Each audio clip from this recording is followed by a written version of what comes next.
Hello guys, welcome back to my YouTube channel, Inside Mathematics. And in today's video, we are going to look into how we can multiply any number by 11.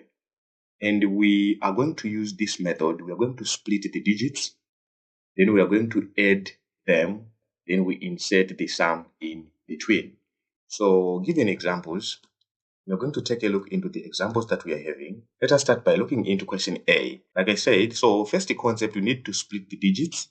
So 4 plus 3. After splitting, it's 4 and 3. Then we need to add them. So 4 plus 3 is equals to 7.